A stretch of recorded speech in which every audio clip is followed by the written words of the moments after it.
And thank you, Simon. Hi, good evening, everyone. And thank you for joining us on this webinar on the Digital Clinical Excellence Network. We still have a few more people filtering through, so looks good. I think we've stabilized for the time being. All right, hi, I'm Jasmine Shah, I'm the Head of Advice and Support Services and Medication Safety Officer at the NPA. We're joined this evening by Claudia and Professor James Kingsland from the Digital Clinical Excellence Network to talk about some of the work the network has been doing, including some proposed industry standards. So I'm just going to ask Claudia to introduce herself, and then Professor James Kingsland, and James will be presenting some slides this evening. For those of you who may be interested afterwards, slides will be available in a few days on the NPA website, so please don't worry about having to scribble everything down, but do participate in the discussion this evening because your feedback and your views are very, very welcome indeed. So over to you, Claudia. Hello, everyone. I'm Claudia Reisner. I'm the Communications Director at DiCE, Digital Clinical Excellence. I see a couple of names I recognize. We've got one of our partner companies here. So hello, over to you, James.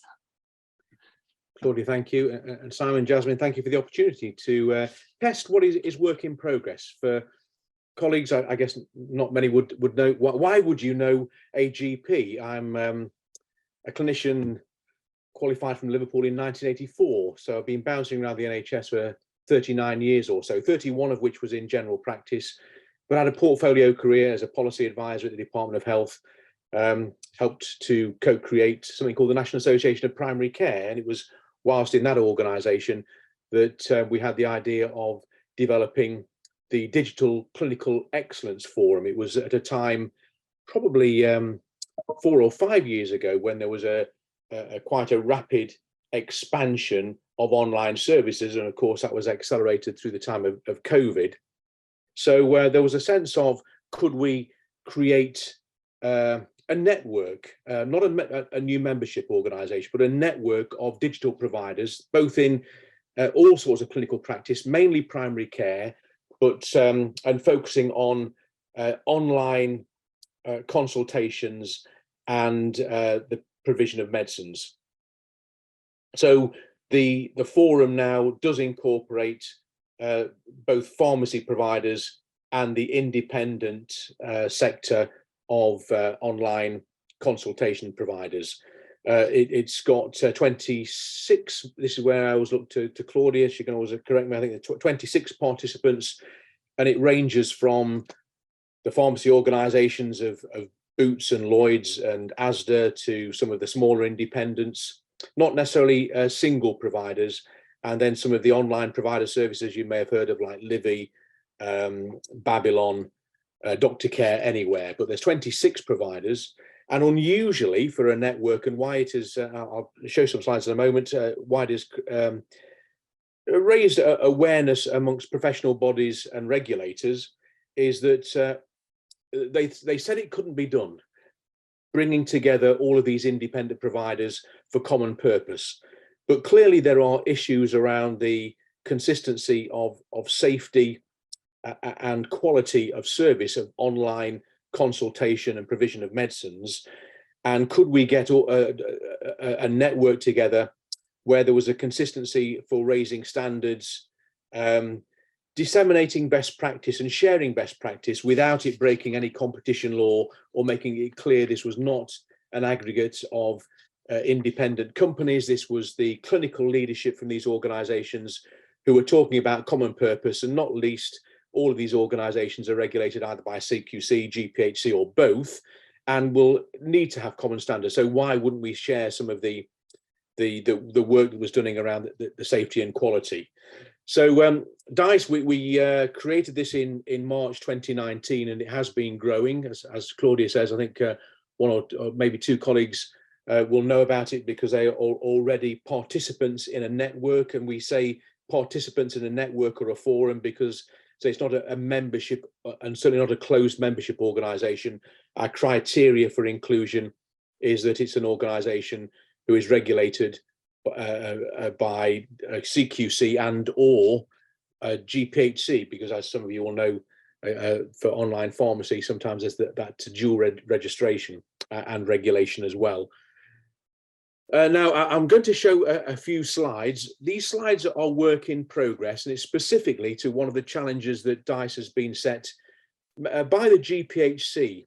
We meet regularly with a range of professional bodies.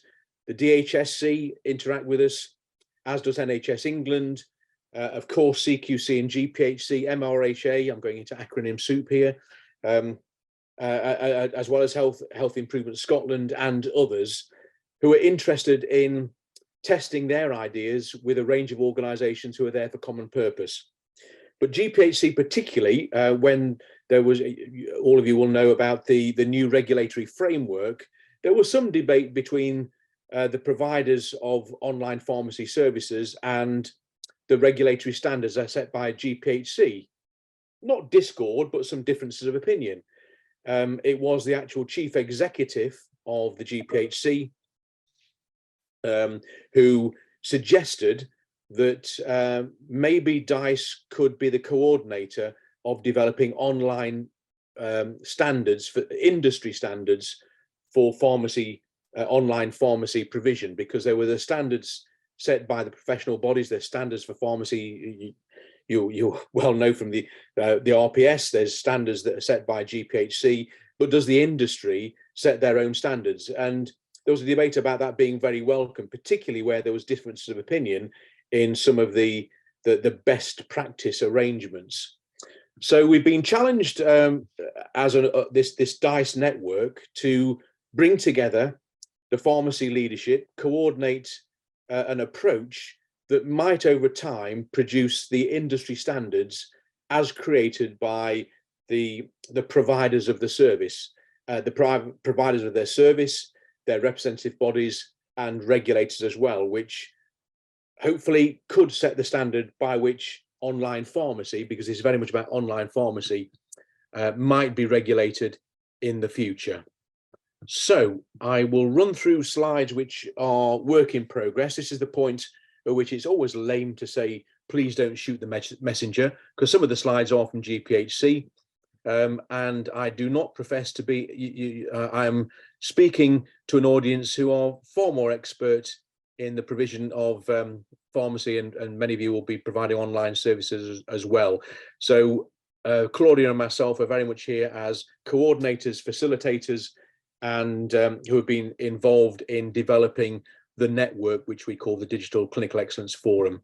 So I shall just go to sharing my screen, which I'll take from Simon and Jasmine. That is showing. Some of these I've talked through already.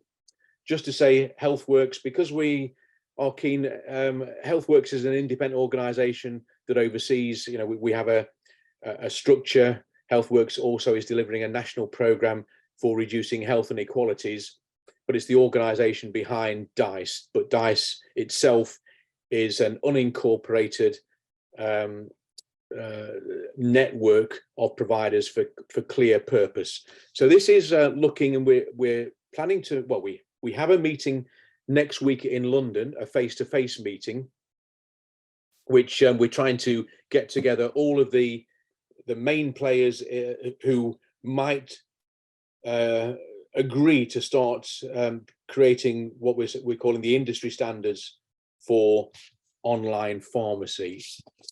Now, I've mentioned this already, that the stakeholders in DiCE, we have this facilitation team that Claudia leads. I chair the network meetings. We have the participants, which at the moment are 26 independent providers of online services, both in pharmacy and medicine. We've made quite clear, we've taken legal advice at the start to make sure that we're not breaking any competition law, because there's no commercial focus within this network. It is all about consistency around the quality and safety of services, and very important, we interface with statutory bodies, professional bodies, and the regulators, which I'd mentioned before. And that is just to say that we, you know, we're the type of interactions. These are the organisations we meet with on a regular basis. So the purpose and justification, it has been driven by the GPHC. These are their words, not mine, where they wanted to make it absolutely clear that there's many examples where online services are working very well, but there were too many instances in their regulatory work, and it was mainly through where there were just questionnaire-based models rather than the consultation-based models of provision of medicines. And their 6 bullet points that they were saying needed addressing, and why they're very keen. Duncan Rudkin has talked about a 3-legged stool, where there's the professional standards, the regulatory standards, but the third leg would be the industry standards, and that would be very welcome by them to try and address some of the issues that they were finding that were not optimal, shall we say. But they were the 6 bullet points that they've identified through their regulatory approach. And again, I'm not going to go through all in detail. I'm going to keep an eye on, if I'm looking up to my left, it's an eye on the clock, because I don't want to over labor the presentation, but these slides are going to be shared with Jasmine and Simon for use on their website, because I say we want to be very open about this. The other issue that they were James, could I interrupt for a second? Yeah, please do. Apologies while you're in full flow. Just wanted to mention that this webinar is for NPM members only. So our event team are just trying to verify. So please could I ask you to all attendees to ensure that you are an NPM member attending this webinar. And if not, please make yourselves known to our events team, please. Thank you very much for the request. Sorry, James, please do carry on. No, not at all. This is another slide from GPHC to really put into context that I think they're saying by 2026 that all new qualified pharmacists, and there'll be an ever increasing number of pharmacists who will be going onto the register. And the concern is, whilst there's more than 15,000 now independent pharmacy prescribers, their view is that it is still an underdeveloped area of care in terms of clinical governance, and still relatively new, even though there was well into nearly 4,000 independent prescribers some 7 or 8 years ago. It is still a relatively maturing approach. There isn't a long history of independent pharmacy prescribers, so they want to see if they can get this right and be led by the industry. But it is quite interesting how that, and they're thinking that increment will increase year on year. And I say 2026, all pharmacists coming onto the register from their training as prescribers. Again, these are just 2 slides about an overview of the standards for individuals and the standards for the organizations. These are straight again from GPHC, and I think it's a useful framework in which we would develop the narrative and the detail of any industry standards. Again, these are just copied from GPHC. I won't leave that on for too long, because we can always revisit it if it was of help. So the requirements, but the benefits, and I reiterate, this is well supported by GPHC. CQC have been involved in some of the discussions and are very positive about it. And it's recognised that there'll be benefits throughout the service.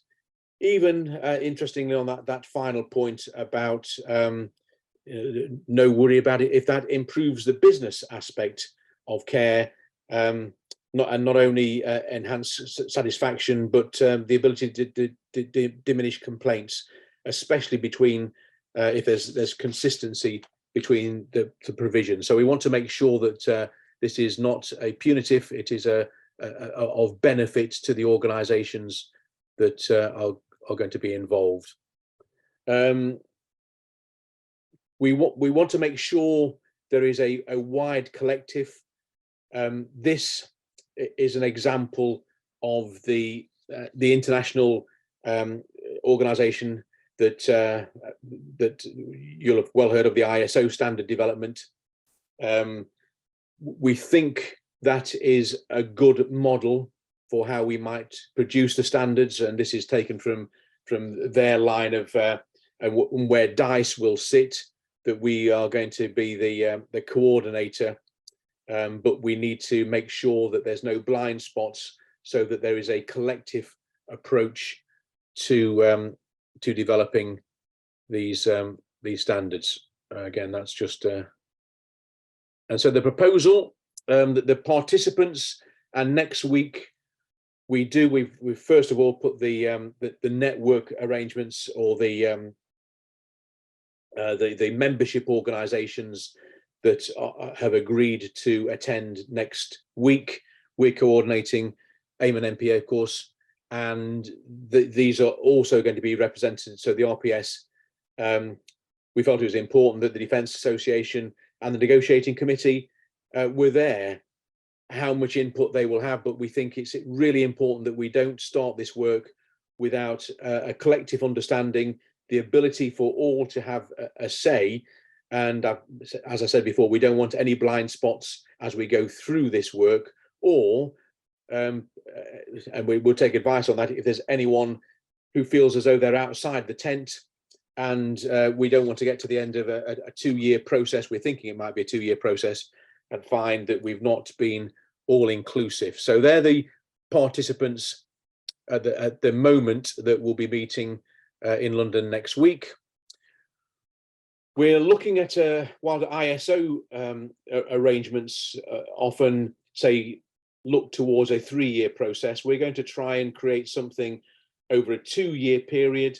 We want to start, if we get the green light, the participants of next week's meeting, that's where we're saying would be the introductory plenary, but that would be the launch meeting if we get agreement from those organisations, because if we've got agreement in that meeting, there's not going to be many outside of the tent, we don't think, following that. We're taking a process of getting people together on a monthly basis. We've already tentatively appointed a medical writer, or a writer who used to work for DiCE, who will be helping create from each monthly meeting a clear narrative, maybe a chapter, which we will then test with the participants on a regular basis, and build on as an incremental process these the standards document. We think whilst most will be carried out online, we'll have some in-person events.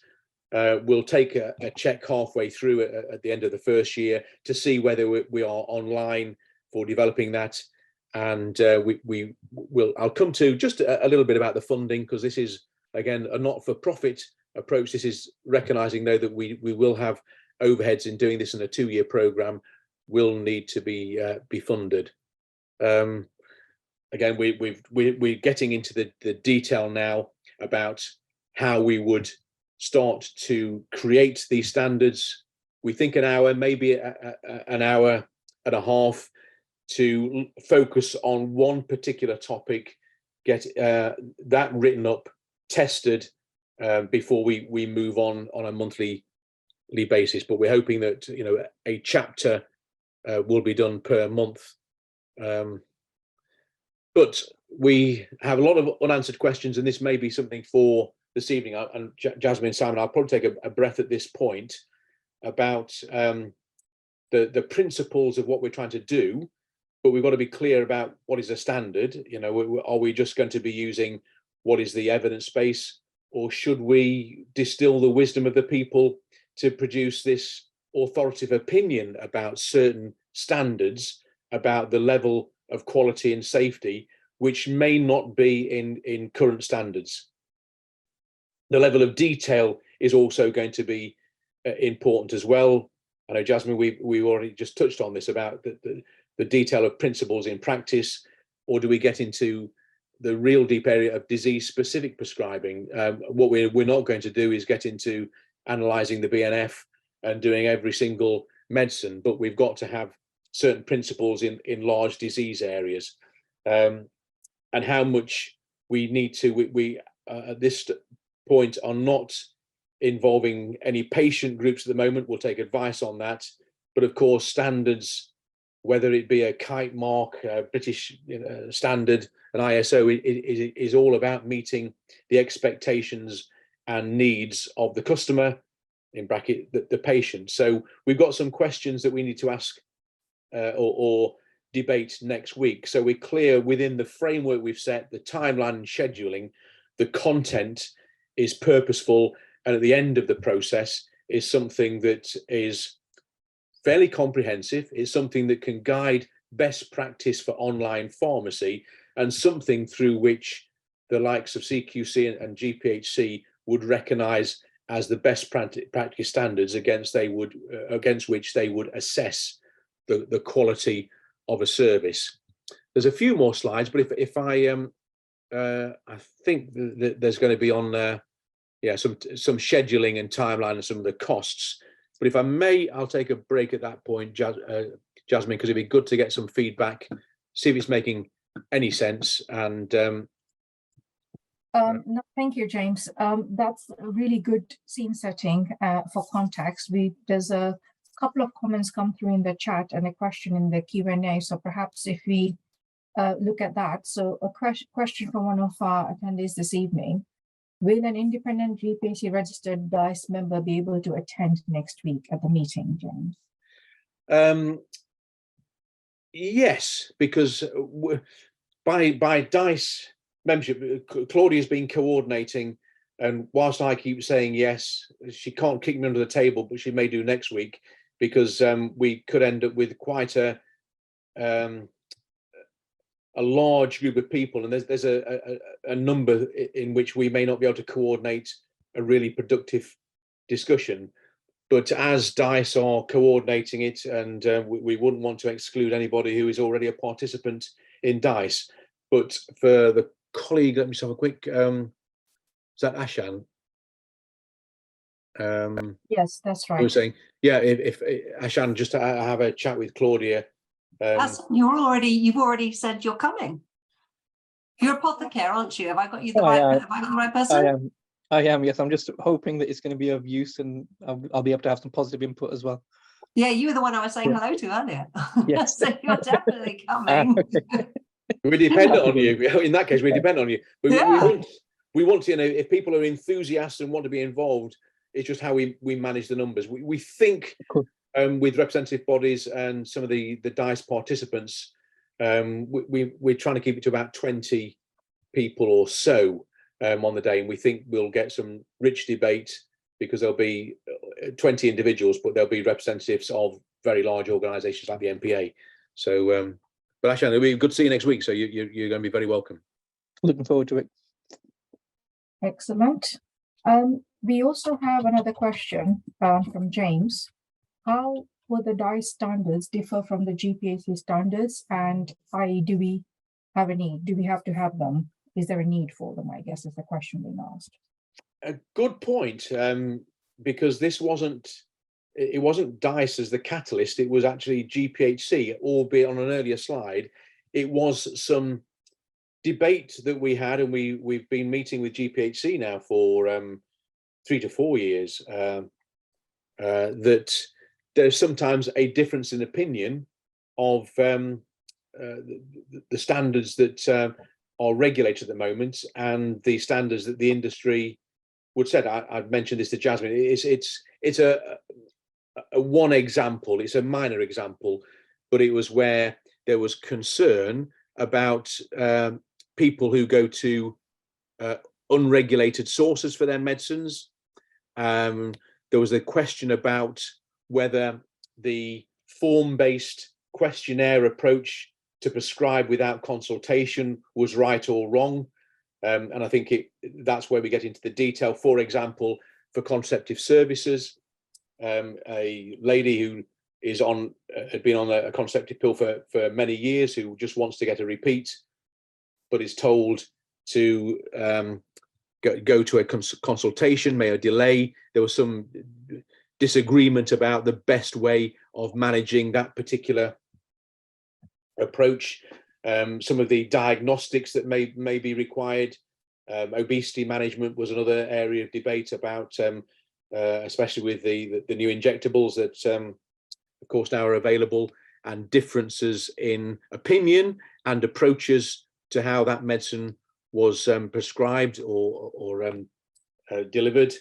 And then sometimes if people were looking for a particular medication, but were told that they needed a consultation first, would they go to an unregulated site to get, for example, their Viagra, which we know happens. So there was, I think it came from some of the debates and not discrepancies, but differences of opinion that GPHC said, well, what we think would be really good and what we would change out, that they're saying at the moment, the recent regulatory standards that have set are not for further debate. So there was some debate and some disagreement with DiCE members.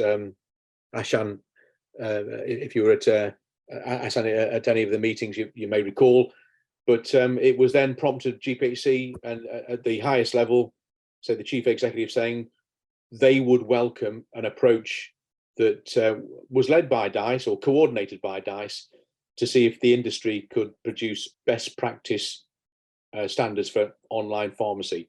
So there'll be something that we certainly don't want to replicate existing standards that are fully agreed, but there are some where there was a need to reflect, and the GPHC are always upgrading, and their standards change over time as well, and they would like a lot more input from the industry rather than just doing that as an independent regulator. That's great, James. Thank you. Couple of questions in from Dana. Number one, will pharmacy software PMR companies be included for sending prescriptions directly to pharmacy PMR system? If I hazard a guess, I suspect this is along the lines of a EPS type system for private prescriptions, in terms of the security and all the things around it, because we have the system in the NHS side of things, but private electronic prescriptions is raising a number of inquiries with us at the moment as well. So as part of this work, will that include the software companies as well as part of this discussion? And obviously having those systems in place that pharmacies can use or prescribers can use, so that there is some assurance and governance built around that. Dana, I hope that I've got the gist of that, but please feel free to ask yourself if there's more context to that. I think there's got to be at the moment a qualified yes. This again next week, the extent of the input to these standards, because there's a big question about the pharmaceutical industry who actually supply the medicines themselves, and how much their policy advisors, who would be very keen to be involved, I think for the right reason, should be included. So these are some of the questions we want to test next week. Have we got all of the people we need around the table? And by people, the organisations. So was that Dana?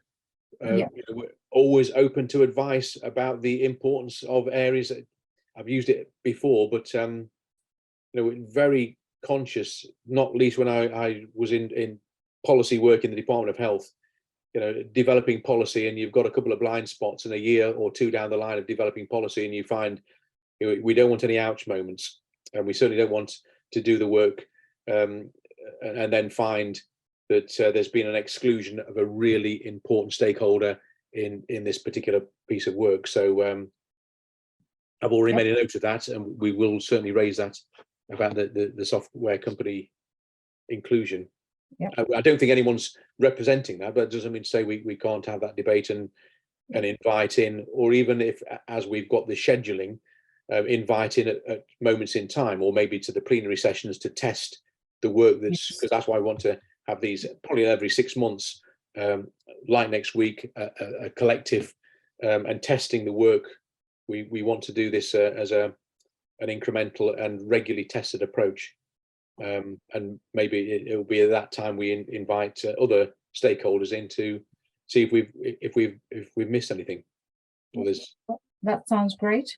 And another follow-up to Dana regarding that in terms of will there be an early discussion regarding controlled drugs? There'll certainly be a discussion, whether it's early or not. Again, we'll be taking advice about the scheduling.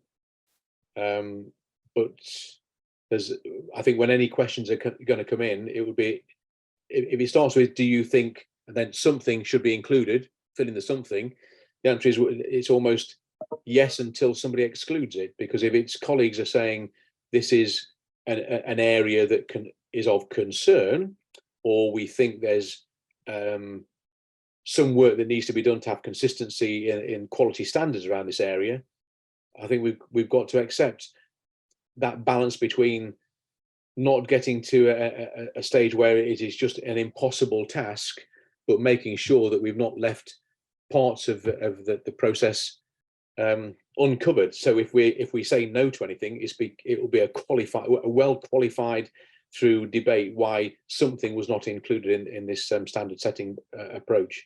But I think we've got to do a lot of unpacking next week about the extent of what we might need to do, and then what can be delivered in a sensible time frame. Because if this goes on for many years, we may never get to the end. That's hence we've had not an arbitrary but a 2-year scheduling process for it. And I think that actually neatly brings us to the next question from Bila, saying, it's great so many organizations are collaborating, but how will this work be future-proofed? Because the metaverse is rapidly growing and will no doubt have some unique regulatory challenges. So I guess this is to the point where, things are escalating in the digital space. And as you mentioned, if the work goes on for quite some time, will it reach a point that by the time it's concluded that the technology has outgrown the work itself? So I guess it's about what will be, one of the things I suppose it boils down to will be what will be the scope of this work. That's agreeing the scope of it, isn't it, really?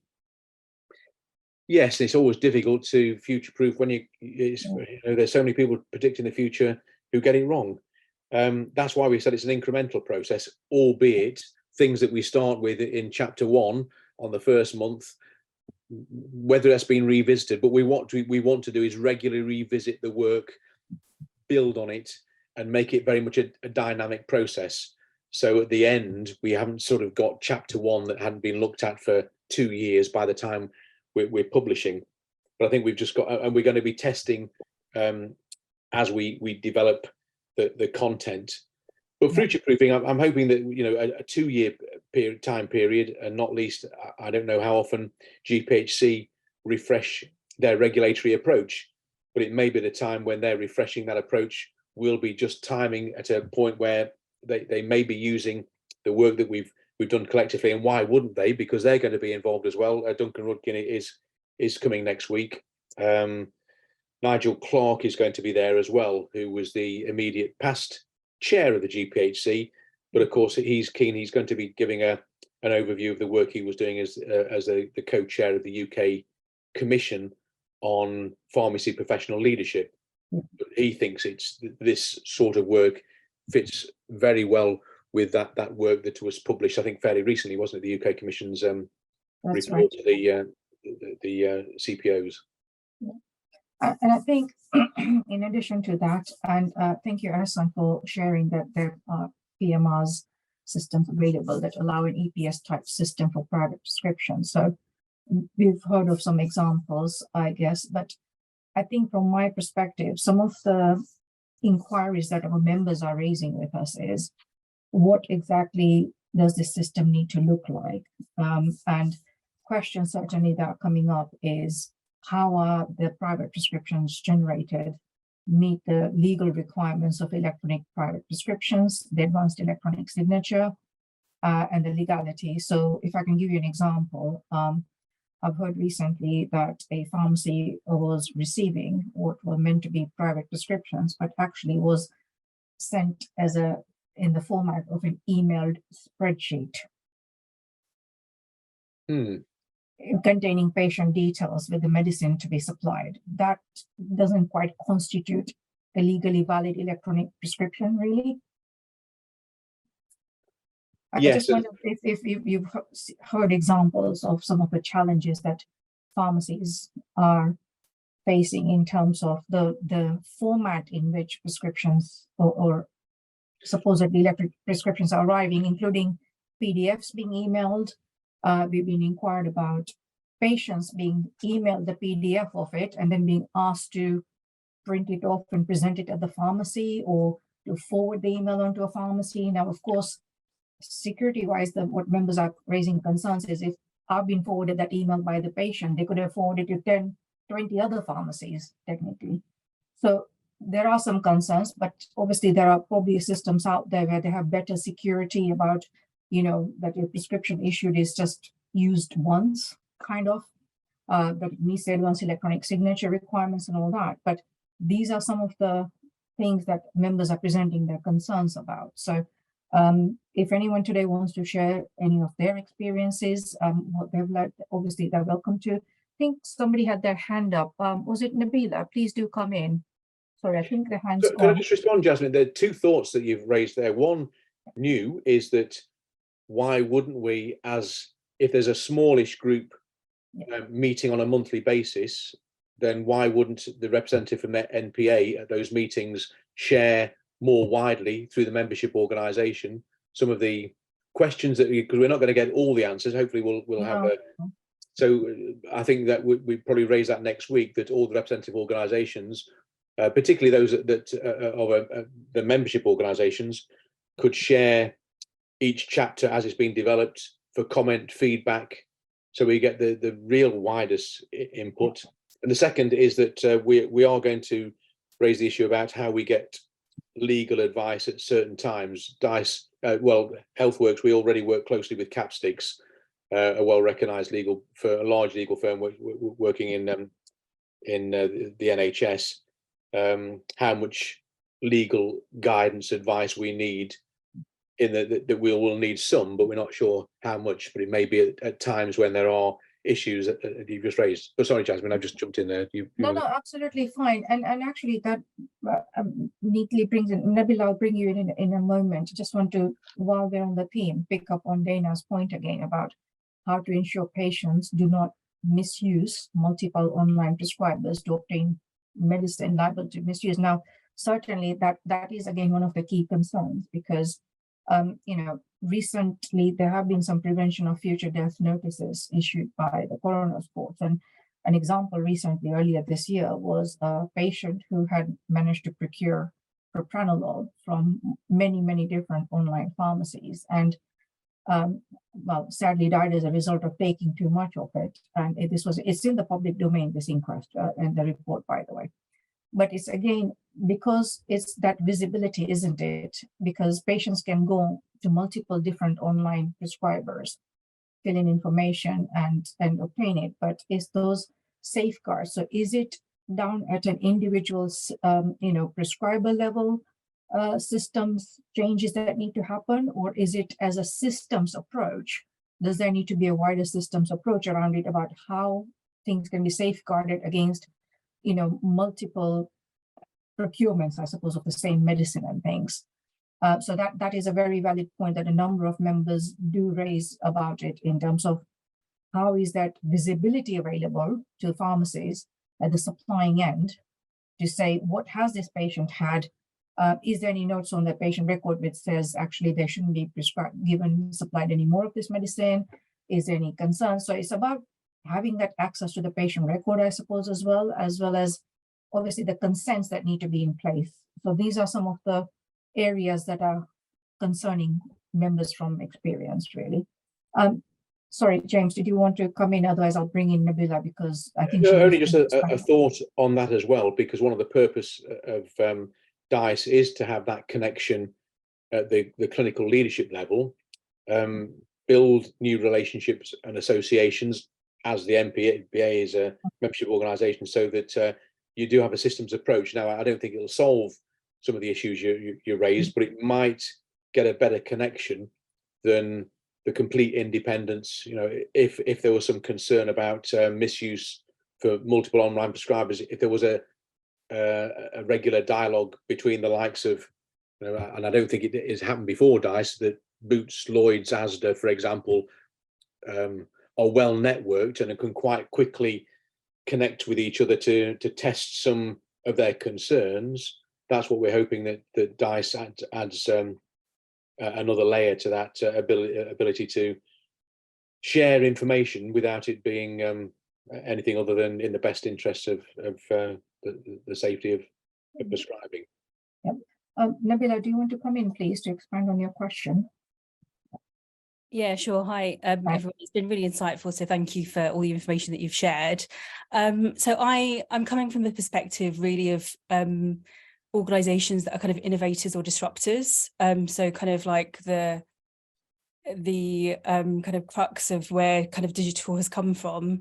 2 years is a huge amount of time in the digital world. So the current organization that I work in, you know, the direction of their travel will change multiple times in 2 years. So that's what I kind of meant in terms of future proofing and just giving the metaverse as an example. So obviously that's a really up and coming digital space. And, you know, we expect at some point in the future, healthcare will be provided within the metaverse, but that's just one example of where things may completely change and turn around within the next 2 years. So how is this kind of work being future-proof to help support those who are kind of innovating in this space? Nabila, thank you. And there's I don't have an answer to that other than, you know, we're trying to get the balance right between what is going to be a fairly comprehensive approach, which I don't think anyone's got the time, probably even inclination to be so intensive in developing it that we could do it within the matter of weeks. And my experience, as well as others who have created these sorts of approaches, say that, you know, we're still being ambitious in some of the turnaround from the collective of a wide-ranging meeting to produce a document that is reviewed and created into a clear narrative and an accepted narrative within a month, maybe in itself something we've got to test. So we're trying to get the balance right between being fairly comprehensive, and I know, with fear of repeating myself, being something where we are regularly reflecting on what we're doing and revisiting to make sure that we're not just putting something on the shelf for a couple of years, which may be out of date by the time you know, that's an innovative approach that the disruptors have changed the world. But I think we're going to have our best attempt to have that right balance between creating something that is relevant for the time it's finished, but in the recognition that the world changes all the time. Some changes all the time, and some surprisingly stays exactly the same. Some of the conversations I have about healthcare development that. No, James, that's helpful. But I think you also mentioned, I'm just looking at the clock. So you mentioned that there were a few more slides, and I wondered if you wanted to go through them and we come back again to the discussion, if that's okay with you. Yeah, I've just noticed Sunil had his hand up for a while. It was mainly about how the practical. Sunil, please come in. Yeah, thank you.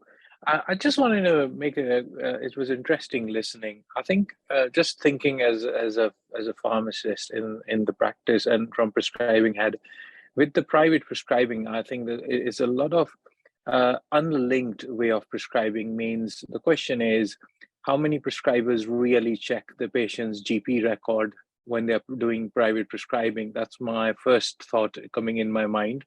Second thing is, in terms of doing the due diligence before prescribing, in terms of legislation, I think it needs to be stipulated, which is already there, that any prescriber who prescribes checks whether the patient is already on that kind of medication. And also, because most of our patients are linked with NHS healthcare system, thinking about whenever there is a private prescription done through any software and things, is that future-wise could go on to the summary care record, so that is accessible not only to pharmacies, it is accessible to their own GPs, it's accessible to secondary care, where they can see on how many intervals these private prescriptions were generated, from what source.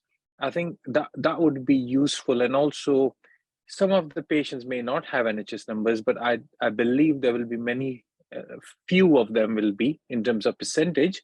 And again, thinking about if the prescribers to think 3-4 times that if somebody is not registered with a GP, then is it the right appropriate way to prescribe privately for them?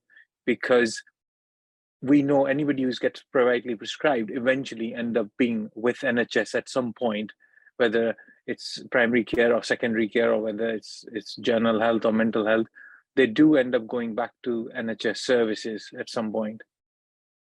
Yep. Fair comments. So no, sorry, James, do you want to come in, please? No, I was going to say exactly the same. All comments, and this is the sort of debate that we're going to have to get answers to, or at least work through how those issues can be either resolved or mitigated against, where you may not, for whatever reason, have easy access to the GP record, or if there's, as we know, there's a number of people who aren't registered for NHS services, for either being one of those hard to reach groups of people, or people who choose not to, for lots of reasons. But things that are going to be really important, and even more so, Jasmine, the thought about when we're having these meetings, testing it back with membership organisations, so that those who aren't at the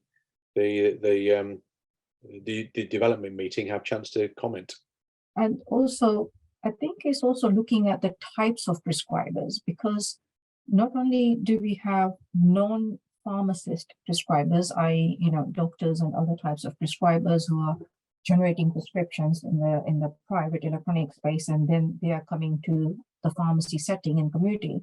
But going forward, we are more likely to see increasingly pharmacist prescribers generating prescriptions as well. So, this is where there is going to be a difference in the standards and the guidance and the regulation as well, because obviously independent pharmacist prescribers are regulated by the GPHC, which GPHC has already issued guidance for independent pharmacy prescribers, which goes, aligns itself to them providing pharmacy services at a distance. However, doctors and other types of prescribers are not regulated by the same regulator. So it's also about that alignment between the different regulators' views and the standards and expectations they're set in terms of prescribing safely as well, I would suggest. I don't know, what does everyone think about that? Do you have any comments or even experience, if you are prescribers yourselves, what are perhaps some of the challenges or opportunities you've seen as well? Please feel free to jump in if anybody wants to share their experience. Ahsan, please come in. Hi. Hi. I think when we're talking about digital healthcare and remote consultations, there's a bit of a misnomer that everything and anything is prescribed depending on the type of model. So, for example, if I interact with Livy, I'm seeing a doctor via a face-to-face video consultation. So the breadth of things that can be prescribed are far wider. Whereas if we use an asynchronous model where it's questionnaire based, it's understood that generally speaking, it's a very finite amount of conditions with a finite amount of medication that can possibly be prescribed to that patient. And you consider the risk attached to that. And that obviously forms part of your risk assessments when you're considering offering those services. And I think it's important to have a clear demarcation as to the types of conditions that can be prescribed or consulted for via an asynchronous method versus video versus face-to-face, or something that evolves, or where is that line, as it were. You certainly wouldn't be prescribing for complex mental health conditions purely based off a questionnaire form, whereas something like hay fever, for example, would be reasonable. And it's, whilst I understand that, yes, we want to see all the information across all facets of healthcare, whether that's NHS or private, I think we still need to respect a patient's right to have that privacy. And actually, some patients just don't want to share the information. That has to be respected. And whether that means you don't offer certain services going forward, we need to think about how that can be managed, again, as a standard. So, and I think, yeah, that's it, I think. No, Ahsan, you valid points. I would also like to present an open question at this point, that in terms of risk management, ultimately, any activity conducted in the pharmacy and I'm only speaking from a pharmacy perspective, it has to be risk managed and it has to be indemnifiable. So in terms of ensuring the level of risk as well as, patient safety, how would that sit? So hypothetically speaking, and I'm presenting a scenario, there are certain websites we can visit even now, and, you just have to fill in a questionnaire. Certainly one or two of them have encountered without even the patient having to fill out any form of registration information. You could just click in, start filling in the questionnaire for whatever drug you've selected. You have the price visible. You fill in the questionnaire, and you can see as you go through the questions that is based on the SPC of that particular drug, which is assuming that the patient knows that the drug is suitable for them in the first instance. And the question then becomes is that how is the decision then made to actually determine that it's okay to prescribe and generate a prescription for that patient based solely on that questionnaire? Where is the human involvement in it, i.e., the prescriber's judgment in ascertaining it? Is there a human prescriber assessing the information provided? Is it fully automated? What is then the role of professional judgment in this, as well as professional indemnity? I just want to throw it out there and see what thoughts you have. Well, I'll jump in again. Yeah, by all means, please come in. I think when we're looking at the questionnaire-based model, what's happened is a lot of new and relatively inexperienced pharmacist prescribers have jumped onto the bandwagon, so to speak, and that's where the standards haven't been adhered to. Mm-hmm. Whether they're capturing registration information at the beginning or at the end of the consultation form, I think is irrelevant. Any sort of automated prescribing based off a consultation doesn't sit well with me. You need somebody to look at that entire picture, look at the patient's history, exactly. Look at all the information, pick up the phone if you need to. Yes. And again, that forms part of your risk assessment as to whether you decide to offer that particular condition and treatment options. Again, like my example was hay fever. If I'm offering hay fever medication to somebody, it's relatively low risk depending on the agent that's used. So what are the possible risks attached to that of misuse? Actually, it's fairly safe. You restrict it to adults, you restrict it to just tablets, maximum 30-day supply. What's the worst that could possibly happen to that patient? Whereas if we use a propranolol example, even if we restrict that patient to 28 days medication, they can go to multiple pharmacies and collect multiple lots of medication, which is what happened in that case. And that's a systems issue there, Ehsan, because as an individual pharmacy, you could have done all the risk management you could at your end, but you would be pretty much blind to whether that patient, how many other pharmacies, online prescribing systems that patient has visited. And that is what I'm talking about, the systems thing, where there is visibility across the system rather than just at an individual pharmacy level. But I think until that's remedied or there's a solution put in place, that has to be factored into the risk assessment as to whether you even decide to offer that medication or treatment in the first place. Yeah. But again, as I said, you're always going to see a breadth of solutions, if we can call them that, as to how we get around the commercial aspects of online pharmacy or online healthcare. And I guess that's where the standards come in, and that's why we're having this conversation now. Yeah, and sorry, James, do come in. No, just a thought, and the reason why the PDA was there. You made a valid point about how it would be indemnifiable. I guess if in 2 years' time, and we future-proofed it, and it is something that the GPHC say this is how they're going to regulate online pharmacy provision, there's always a sense of if it's indemnified as well, if a process, particularly the asynchronous process through a questionnaire base, has been created as best standards by the industry, and the PDA say we recognise that as the point at which we would indemnify, and outside of that may be a real benefit of this work. James, just for clarity, NPA members are insured by NPA insurance for professional indemnity purposes, right?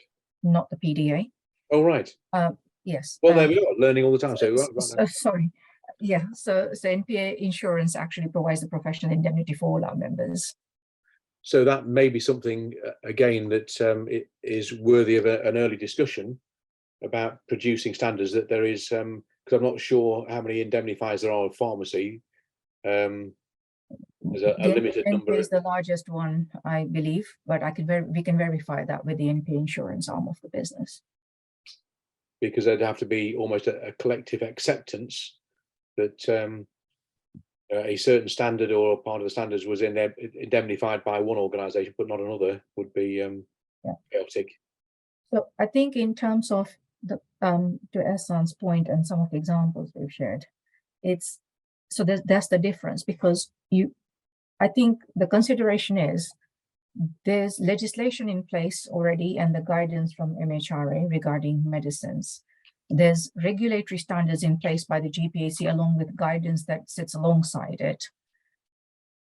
If the decision is made to develop industry standards, then that would be another sort of element to what pharmacies need to do to meet that criteria as well. But beyond all that, you could have all of these standards, but unless some of the systems-wide things are fixed, so for example, universal access to patient record, the visibility and all that, they are likely to continue to be gaps in there. So it's that systems approach, which is not potentially going to be fixed by, because in theory, some of this would require almost a change in government policy or a change in policy by DHE in terms of, access to patient records, who has access to it, how is it accessible, is there a difference for NHS patients or private patients? I mean, there's a whole host of debates out there, because as somebody said in the chat, unless there is almost like a universal patient record, which is visible across all the systems, the healthcare practitioners would not have almost like a full picture about that particular patient. And patients do withhold information. They obviously, some of them don't want to consent to even contacting the regular GP or sharing information to I think, Ehsan, you made that point, isn't it? Patients' privacy is what they're able to share, exactly. So it's a question of at what point, so if a patient is not willing to share any information or consent to you doing your due diligence, then what does your professional judgment tell you then if you have no information about a particular patient? How do you prescribe for them? How do you supply the medicine for them? And it could be because the patient hasn't consent, or that the patient has no record, because I think someone put in the chat that sometimes you have patients who are not registered with the NHS, they are private patients, or they're even visitors from abroad, or just visiting friends and family locally, and things where there is incomplete patient history. You don't actually have any knowledge of them other than what they choose to share with you. But those sort of things would probably fall under professional judgment, which are already covered by the regulatory guidance and standards, which is already existing in place for some of it. So I guess what I'm saying is it's a matter of what exactly is there already in place and what new would come in should any further standards be developed, I guess. It's looking at that balance, really. Sorry, there's a couple more comments in the chat. So I think, James, you're saying in all aspects, dynamic and evolving information pathway would be essential, such as IT platform, intermobility. That's great. And lack of consent to treatment equals no treatment. So as a risk management, lack of consent would generally be that case, isn't it? In terms of, so I know this is not directly related, but when we look at some NHS services, for example, which are provided off the basis of PGDs and things, part of that consent gathering from the patient is that consent to share information or access record relevant to the provision of that service. And basically, if the patient doesn't consent, they can't have the service. I'm really summarizing here very top line. But there has to be a balance in terms of, capacity of the patient, consent, treatment, but also patients having access to the treatment they need at the time that they need it, and obviously not making sure that they're not left completely without some form of medical help should they need it, really. So it's a balancing act, essentially. There's many different elements to that, but that is also one of the key things that when we look at the GPAC's knowledge hub and some of the examples that they've shared from their inspections and things, consent and risk management and assurance comes out as the top things to watch out for really in this space. Just conscious of time, we have gone over 9 o'clock, but James and Claudia, I'm going to, unless anybody else has any comments today to make, I'm going to hand over to James and Claudia for some final words and thoughts. Well, the first thing is I've seen something that I've always aspired to. James Moore has got. I've never seen that against my name. Agree 100%, James. I'm still aspiring to get 100% agreement for anything I say. So, no, this has been really helpful, and thank you for letting me test some of the early ideas from the really important thing. I've written about 3 pages of notes already. What with your permission, Jasmine and Simon, I think it would be important from next week to say we would like to reflect and test each idea. How we do that, we can discuss probably next week, but as we're creating the narrative, not just within the group, but within the organizations who are represented there, so we can get a really rich or a richer information flow from colleagues as we've had tonight. So I'm really grateful for the opportunity to have this discussion before the first meeting next week. Probably via your office as well, Jasmine, we'd be very happy to have any follow-up from this, and we're happy to share the slides. Yes. So there was a few slides, but there were nothing more about the practicalities of how we might take this forward, as opposed to the principles, which are far more important for the discussion tonight. No, absolutely happy to do that. And I would suggest it might be useful for you and Claudia to come back and join us again at a future event, perhaps, and for everybody to hear what's happening, next steps once the meeting next week has taken place, and we know what's happening after that. Might be helpful. Everybody, can you please raise your hands if you would find that useful to have a follow-up at a suitable time in the near future, perhaps. Because I think this is of vital importance, because digital healthcare is a part and parcel of pharmacy these days. So it will be really helpful. I think some agreements, I'm not sure if everybody's still there, but that's fine. I think it would be helpful. Can I say a massive thank you, James and Claudia, and we'll share the slides out as you send them to us with members. Thank you all for attending this evening as well and sharing your views. Hope you found it very helpful. But have a lovely good evening otherwise. Thank you all. Thank you. Thank you.